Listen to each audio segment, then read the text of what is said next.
இன்றைக்கு நாம் தியானிக்க இருக்கிற வசனம் எபிரேயர் 2ஆம் அதிகாரம் 18வது வசனம். ஆதலால் அவர் தாமே சோதிக்கப்பட்டு பாடுபட்டதினாலே அவர் சோதிக்கப்படுகிறவர்களுக்கு உதவி செய்ய வல்லவராயிருக்கிறார். இன்னைக்கு நமக்கு கர்த்தர் கொடுக்கிற வார்த்தை, அவர் சோதிக்கப்பட்டு பாடுபட்டதினாலே. நம் ஆண்டவராகிய இயேசு கிறிஸ்து நம்முடைய பாவம், அக்கிரமம், மீறுதல்களை அவர் தன்னை தாமே பலியாக ஒப்பு கொடுத்து அவைகளை தன் சரீரத்திலே அவர் ஏற்றுக்கொண்டார் இல்லையா? நமக்காக அவர் ரத்தம் சிந்தி மரித்து அடக்கம் பண்ணப்பட்டு 3ஆம் நாள் உயிரோடு எழுந்து இன்றும் அவர் பிதாவின் வலது பாரசத்திலே ஜீவனுள்ள தேவனாய் அவர் வீற்றிருக்கிறார். அப்படிப்பட்ட தேவன் இன்னைக்கு நாம சோதிக்கப்படும் போது தேவன் நமக்கு சோதிக்கப்படுகிறவர்களுக்கு உதவி செய்ய அவர் வல்லவரா இருக்கிறேன்னு சொல்றாரு. ஏன்னா அந்த சோதனையை அவர் கடந்து வந்ததுனால, அந்த பாடுகளை அவர் கடந்து வந்ததுனால இன்னைக்கு அப்படிப்பட்ட பாடுகளில் உள்ள நமக்கும் அவர் உதவி செய்ய வல்லவரா இருக்கிறார். 1 கொரிந்தியர் 10ஆம் அதிகாரம் 13வது வசனத்துல பாக்குறோம், மனுஷருக்கு நேரிடுகிற சோதனையே அல்லாமல் வேறே சோதனை உங்களுக்கு நேரிடவில்லை. தேவன் உண்மை உள்ளவரா இருக்கிறார். உங்கள் திராணிக்கு மேலாக நீங்கள் சோதிக்கப்படுகிறதற்கு அவர் இடம் கொடாமல் சோதனையை தாங்கத்தக்கதாக சோதனையோடு கூட அதற்கு தப்பிக்கொள்ளும்படியான போக்கையும் அவர் உண்டாக்கினார்னு வேதவசனம் சொல்லுது.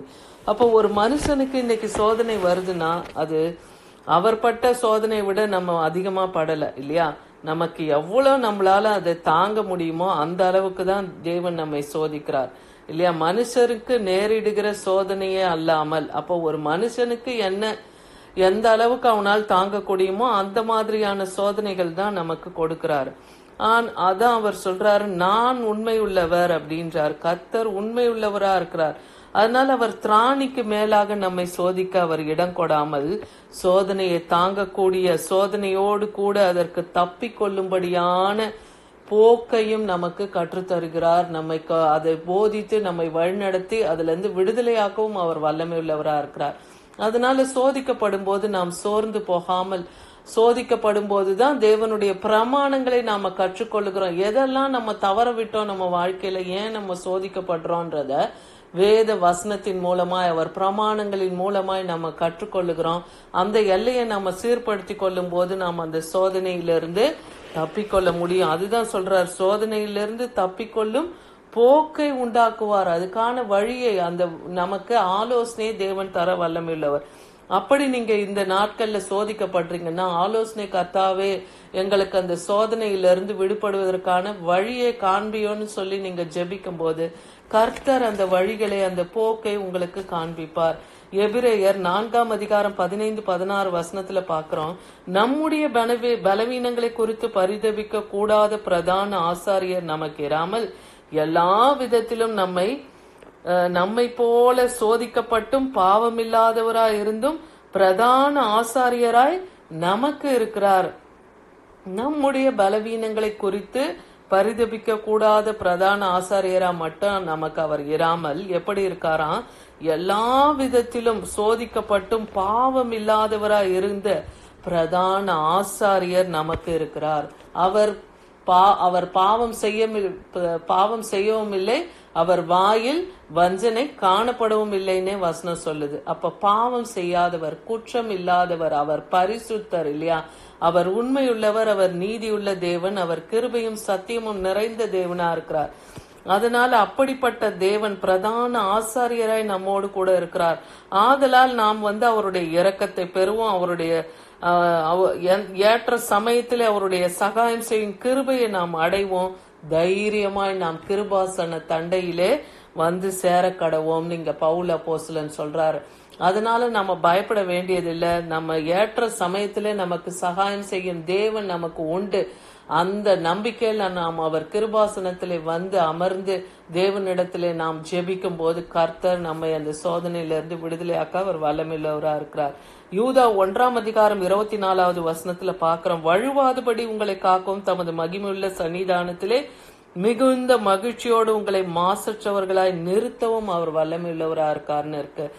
அப்போ நாம சோதிக்கப்படும் போது நம்ம வழி விட்டு விலகிடக்கூடாது. நம் நிலையை விட்டு நம் வழி போகாதபடிக்கு தேவன் நம்மை காக்க அவர் மகிமையுள்ளவரா இருக்கார். அவருடைய மகிமையுள்ள சன்னிதானத்திலே நம்மை மாசற்றவர்களாய், கடைசியில நம்மளை மாசற்றவர்களாய் ஒரு மகிமையுள்ள சன்னிதானத்திலே தேவன் நிறுத்த வல்லமை உள்ளவரா இருக்கிறார். எபிரேயர் 7:25 சொல்லுது, மேலும் தமது மூலமாய் தேவனிடத்தில் சேர்கிறவர்களுக்காக வேண்டுதல் செய்யும்படிக்கு அவர் எப்பொழுதும் உயிரோடு இருக்கிறார். அவர் முற்றுமுடிய ரட்சிக்க வல்லவரா இருக்கிறார். அவர் நம்மை ரட்சிக்க தான் இந்த பூமிக்கு வந்தார் இல்லையா? பாவத்திலிருந்து நம்மை ரட்சித்து மீட்டு நம்மை நித்திய ஜீவனுக்கு கொண்டு போய் சேர்க்க தான் ஆண்டவராகிய இயேசு கிறிஸ்து இந்த பூமியில வந்தார்.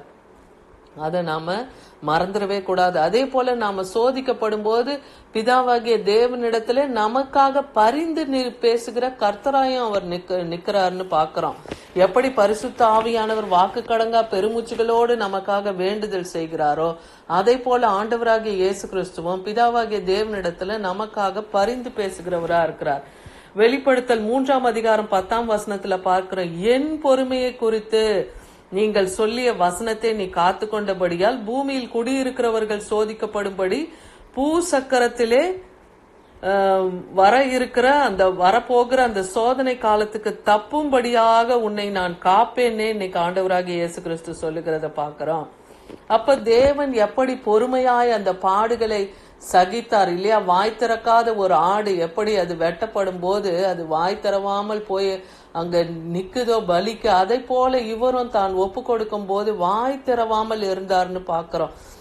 அப்போ இப்போ வரப்போகிற காலத்துல பூமியில இருக்கிற ஜனங்களுக்கு, இந்த பூச்சக்கரத்தின் மேல் இருக்கிற ஜனங்களுக்கு வர இருக்கிற சோதனை காலத்திலே தப்பும்படி நான் உன்னை காப்பேன்னு இன்னைக்கு கர்த்தர் வாக்கு பண்ணுகிறார். ஏன்னா பூமியை காரிருள் மூடும், ஆனா அவர் ஜனங்கள் மீது கர்த்தருடைய வெளிச்சம், நித்திய வெளிச்சம் பிரகாசிக்க போகுது. கர்த்தருடைய ஜனங்கள் மேல தேவனுடைய கரம் இருந்து காக்க போகுது. அந்த நிச்சயத்தை தேவன் இன்னைக்கு நமக்கு தருகிறத பாக்குறோம்.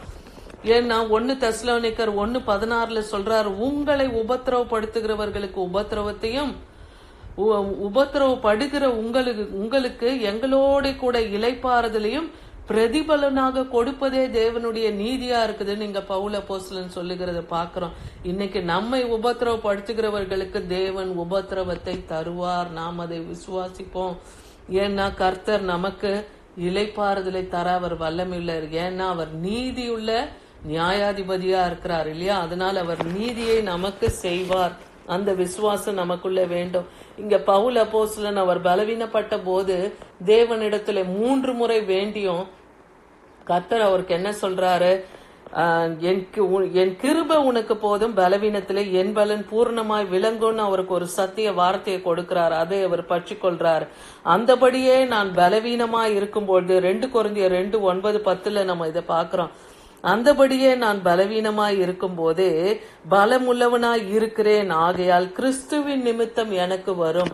அப்ப இயேசு கிறிஸ்துவின் நிமித்தம் இன்னைக்கு நீங்க பல போராட்டங்களை சந்திக்கிறீங்களா? நீங்க கர்த்தருடைய பிள்ளைகளா இருந்து புறஜாதியார் மத்தியில நீங்க வெட்கத்தை அனுபவிக்கிறீங்களா? இங்க சொல்றார் பாருங்க, கிறிஸ்துவின் நிமித்தம் எனக்கு வரும் பலவீனங்களிலும் நிந்தைகளிலும் நெருக்கங்களிலும் துன்பங்களிலும் இடுக்கண்களிலும் நான் பிரியப்படுகிறேன் இங்க பவுல் அப்போஸ்தலன் சொல்றார். அப்ப கிறிஸ்துவின் நிமித்தம் நம்ம பாடுபடும் போது அதை நாம் பொறுமையாய் சகித்து கொண்டு அதை கடந்து வருவதற்கு தேவன் இன்னைக்கு கொடுத்த அவர் வார்த்தையின்படி சோதிக்கப்படுகிறவர்களுக்கு, பாடுபடுகிறவர்களுக்கு அவர் உதவி செய்ய வல்லமை உள்ளவரா இருக்கிறார். நாம் இதை விசுவாசிப்போம். நாம் விசுவாசித்து அறிக்கையிடுவோம்.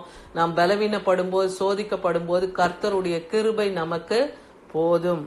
ஆமேன்.